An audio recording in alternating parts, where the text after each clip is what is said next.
Bonjour, bonsoir, bon matin. J'espère que tu passes une super belle journée. Je m'appelle Mélissa Plante, je suis ton hôte pour cet épisode de podcast Ton tremplin. J'ai toujours pas regardé à quelle saison on est rendu, mais c'est pas grave. Aujourd'hui, j'avais un sujet que j'hésitais beaucoup à te parler. Ça fait plusieurs jours que je mijote le sujet, que ça me trotte en tête. C'est un sujet que je trouvais un peu difficile à aborder. Mais on va le faire. Ça va venir comme ça va venir. Puis je sais que les personnes qui ont besoin d'entendre ça vont l'entendre. Mais d'abord et avant tout, si tu m'écoutes sur YouTube, oui, pour ceux qui l'ont demandé, mon bureau est dans la salle de lavage. Fait que ce qui est extraordinaire là-dedans, c'est que je peux jamais oublier un lavage. Ben, je peux, là. Tout est possible, mais c'est très rare. Donc, on y va avec un peu plus de pertinence, je l'espère. J'ai envie de te demander aujourd'hui, est-ce que tu vis ta vie pour toi ou est-ce que tu vis ta vie pour les autres? Puis c'est sûr que si tu as 18, 20 ans, que tu n'as pas d'enfant, tu n'as pas de conjoint, la réponse risque d'être facile. Tu vas vivre probablement ta vie pour toi, quoique c'est encore drôle, parce que tu peux étudier en quelque chose que tes parents t'ont fortement recommandé d'étudier parce que c'est beau, parce que ça paraît bien, parce que c'est un bon métier, puis tu vas avoir un bon fonds de pension. Puis j'ai envie éventuellement qu'on reparle justement de ces fameux fonds de pension-là qui sont peut-être une belle cage dorée, mais ça ne sera pas nécessairement le sujet d'aujourd'hui. Fait que, tu sais, peut-être que si tu as 18-20 ans, le sujet te concerne moins parce que tu n'as peut-être pas d'enfant, tu n'as peut-être pas de conjoint, tu n'as peut-être pas de chien, de maison. En même temps, comme je dis, peut-être que si le chapeau te fait, tu peux le mettre, peu importe ton âge. On ne fait pas de discrimination ici, peu importe ton âge et tes responsabilités. Est-ce que tu vis pour toi ou est-ce que tu vis pour les autres? C'est sûr que les mamans, vous allez avoir tendance à répondre je vis en partie pour les autres. Hein? J'ai un paquet de tâches, j'ai les enfants, la routine dodo, la garderie, le travail à gérer. Donc, souvent, on va vivre en partie pour les autres. Aujourd'hui, j'ai envie qu'on prenne un moment pour le réfléchir ensemble puis pour se questionner parce que un jour, les enfants vont partir. Ils vont vieillir, ils vont faire leur propre vie. Et un jour, tu vas te retrouver avec du temps. Puis je pense que si on n'a pas travaillé à savoir c'est quoi, qu'est-ce qu'on aime nous, qui on est, mais quand on arrive avec ce temps-là de disponible, on ne saura pas quoi faire et ça se peut que ça soit extrêmement difficile. Puis quand je dis vieillir, là, c'est pas que tes enfants ont 25 ans, c'est qu'à un moment donné, tes enfants vont avoir des cours, puis tu vas avoir des trous dans ton horaire où est-ce que tu vas aller Tu vas faire le taxi, puis là, après ça, tu vas attendre après eux, ou ils vont aller peut-être dormir chez des amis. Nous, ça a commencé. Zach a 12 ans, il y a un petit ami qui est venu dormir à la maison. Donc, ça se peut que tu aies un peu plus de liberté, plus le temps va avancer, puis ça se peut que tu saches absolument pas quoi faire avec ce temps-là. Si tu n'es pas maman, tu es peut-être en couple, et il y a peut-être des choses que tu ne fais pas parce que monsieur, madame, ton conjoint, ta conjointe, euh, apprécie moins ou aime pas. Par exemple, tu es peut-être une tripeuse de randonnée, puis ton conjoint, ta conjointe euh, aime peut-être moins ça. Fait que ça fait peut-être quelques saisons que tu t'empêches de faire des randonnées parce que ben, tu es toute seule, parce que ton conjoint ne tripe pas tant que ça, ou la course, ou tes amis peut-être qui ne sont pas des tripeux, des tripeuses de course, puis tu changes peut-être un peu tes plans parce que ben, tu es toute seule, puis tu sais, te coucher tôt un vendredi soir pour aller courir le lendemain matin, ça te tente moins parce que tu vas moins tes amis. Et j'ai envie de jaser de ça aujourd'hui parce que c'est mon cas. euh, Myla a certaines activités qui aime moins, qui tripe moins. Puis moi, de ces activités à lui que j'aime moins aussi, euh, Myla est plus un gars de moteur. Ça prend du gaz, ça prend des roues. Aller faire du 4 roues, aller faire de la moto, aller faire du skidoo. Moi, ça me fait un peu moins vibrer. Oui, je suis une fille de nature, j'adore ça. Moi, je suis plus course, randonnée, course en trail. Lui, ça le fait un peu moins triper. Et je te parle de ça aujourd'hui parce que on a chacun nos moments à nous où est-ce qu'on fait nos activités. Puis, je trouve ça extrêmement important et je trouve ça aussi relativement rare. Où est-ce qu'un couple va prendre du temps séparé parce que des fois, avec les enfants et tout, la gestion, c'est juste compliqué.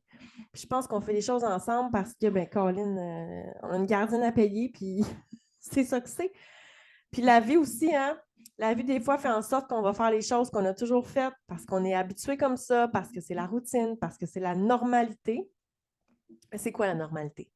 La normalité, je pense, c'est qu'est-ce qu'on décide qui est normal. Il n'y a pas de normal. C'est nous qui faisons notre propre normal. Ce qui est normal pour moi ne le sera pas nécessairement pour toi. Par exemple, il y a une couple d'années, ma normalité, c'était d'aller courir un 10 km la fin de semaine. Maintenant, ma normalité, en ce moment, ma normalité, c'est de courir des très, très longues sorties de course de 25, 27, 29, 32 km. Puis ça, il y a quelques années, je me serais traitée moi-même de folle. Tu comprends? Mais maintenant, c'est rendu ma norme à moi. Fait que la normalité, c'est nous qui mettons l'espèce d'échelon de barrière, puis c'est nous qui mettons nos propres limites et nos propres. C'est pas vraiment le mot limite, là, mais c'est nous qui. On set up notre normal. Je suis sûre que tu comprends. Euh, Puis c'est ça, nous, je m'égare. C'était une grosse parenthèse. On a des moments à nous parce que, ben, naturellement, il y a des choses que Myla fait que moi j'aime moins, puis il y a des choses que moi je fais qui aiment moins. Fait qu'on a des moments où est-ce qu'on est chacun de notre côté. Et en fin de semaine, j'ai vécu un de ces moments-là. J'étais faire une randonnée, il mouillassait, il y avait un petit peu de bruine, ça ne tentait pas tant, faisait 12 degrés, tripait pas, il n'est pas venu avec moi et j'étais seule avec les chiens. Ce qui est bien avec des chiens, c'est que mes chiens sont toujours très contentes de venir avec moi, ben, sauf le lot, des fois, ça ne tentait pas. Surtout avec la pluie, tu sais, du sport puis de la pluie pour Lolita. Mon chien du Maroc, c'est comme beaucoup, tu sais. Mais je suis partie toute seule avec les chiens, j'étais faire ma randonnée. C'était impressionnant la météo. À mi-montagne, plus du tout de pluie jusqu'au sommet. Je redescends, c'est comme si le nuage m'avait attendu à mi-chemin, il a recommencé à mouiller. Euh, c'était une belle journée pour faire l'activité physique dans le sens qu'il faisait frais. Donc, tu sais, tu travailles, tu n'as pas super chaud. C'était aussi un beau temps pour faire des réflexions parce qu'on était tout seul sur la montagne. Euh, et là, je me suis demandé, la Mélissa d'il y a 5, 8, 10, 15 ans, est-ce qu'elle aurait été faire une randonnée seule?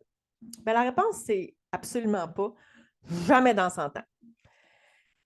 Et si tu suis le podcast depuis un petit bout, tu sais qu'à un moment donné de ma vie, mon mot fort a été. A été quoi donc? J'ai un blanc. Je t'explique en attendant, c'est quoi un mot fort? Un mot fort, c'est un mot où est-ce que tu vas enligner tes actions. Euh, donc, à chaque année, je me mets un mot qui va me donner une espèce de direction pour avancer dans les objectifs que je veux avancer. Et en 2022, je m'étais donné comme objectif de vie de ne plus attendre après personne. Je ne sais pas si c'est ma crise de la quarantaine qui approche, mais j'ai comme une urgence de vivre et j'ai plus envie d'attendre après quelqu'un pour aller au cinéma. Puis là, finalement, ben, le temps passe, puis là, quelqu'un n'a pas le temps, l'ami n'a pas le temps, le chum, ça ne tente pas, aller voir Barbie, ça ne parle pas. Puis là, finalement, tu ne vas pas voir le film que tu voulais voir ou tu veux aller à un week-end de, je sais pas, chalet, puis là, avec les amis. C'est-tu assez compliqué de s'organiser des soupers et des week-ends de filles? Fait que là, ça va dans 6 mois, 8 mois, puis des fois, ça passe, puis tu l'organises juste pas. Je m'étais dit, je ne veux plus attendre après personne pour faire mes activités. En fait, je pense que ce n'était pas nécessairement un mot, je pense que c'était une phrase, j'attends plus ou quelque chose de ce genre-là. Et le déclic dans ma vie s'est fait à ce moment-là de je dois vivre ma propre vie. Et s'il y a des gens qui sont dans le bateau avec moi, c'est extraordinaire. Et s'il y a des gens qui sont sur le quai à me regarder, c'est aussi extraordinaire. Parce que ça doit être comme ça.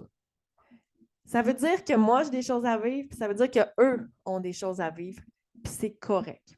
C'est juste que des fois, quand on est des meilleurs amis, quand on est un couple, c'est difficile de se dire hey, je fais des affaires avec toute seule, ma tante moitié n'est pas là. Tu sais.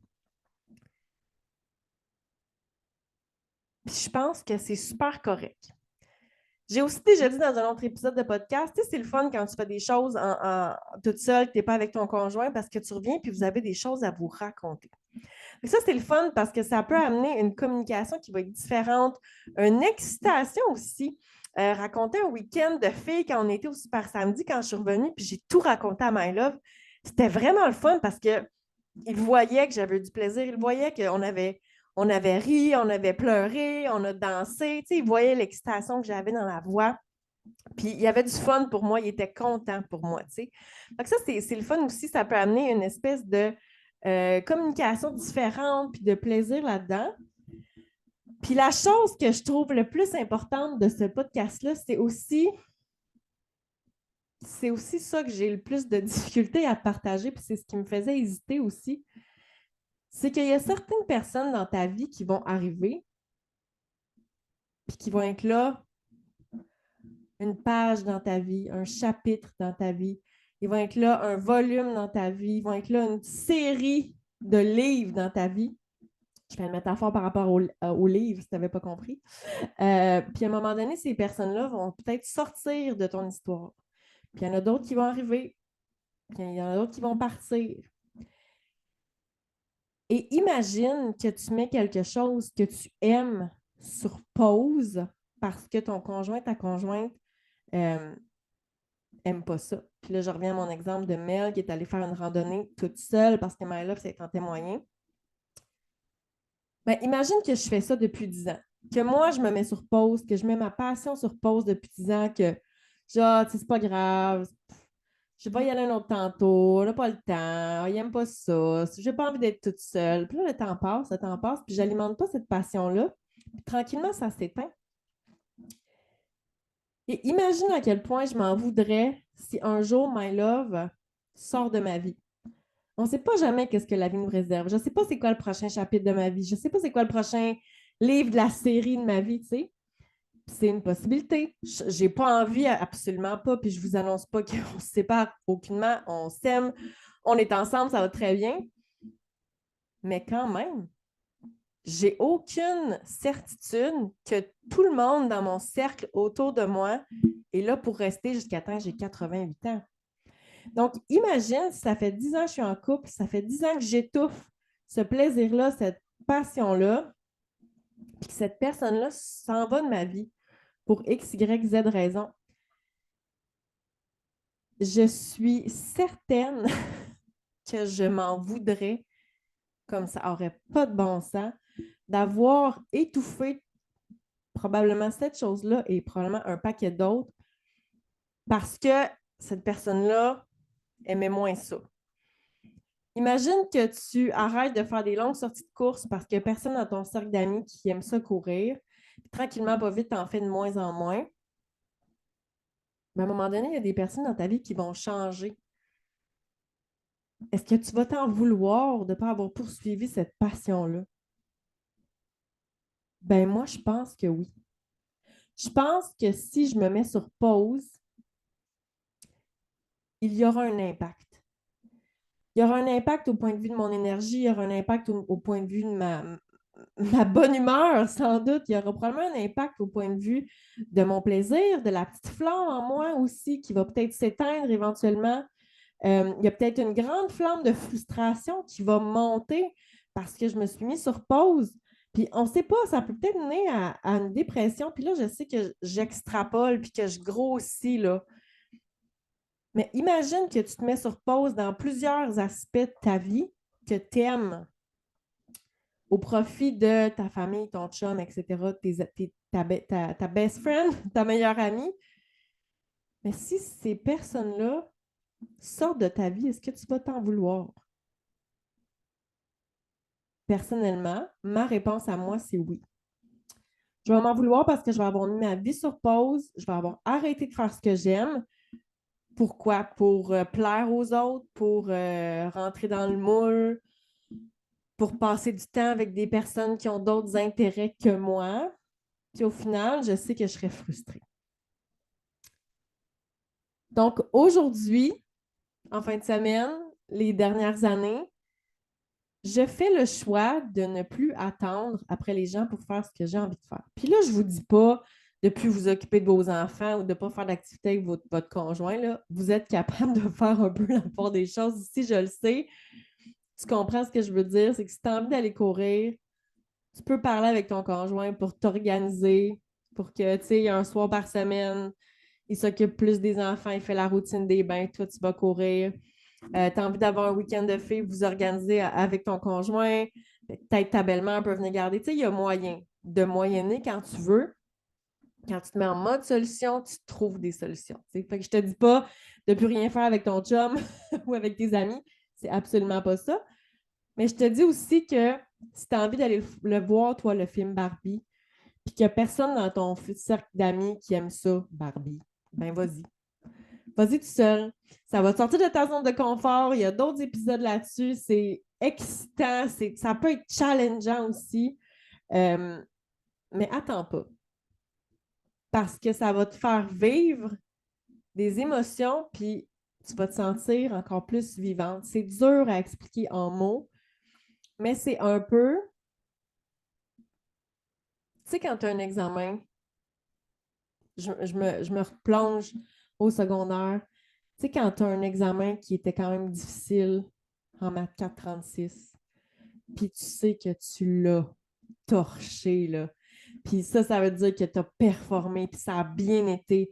Puis tu avais la formule, puis tu es sorti de l'examen, puis tu avais comme le torse bombé, les épaules, la tête haute, puis tu fait comme, je sais, je vais avoir une bonne note.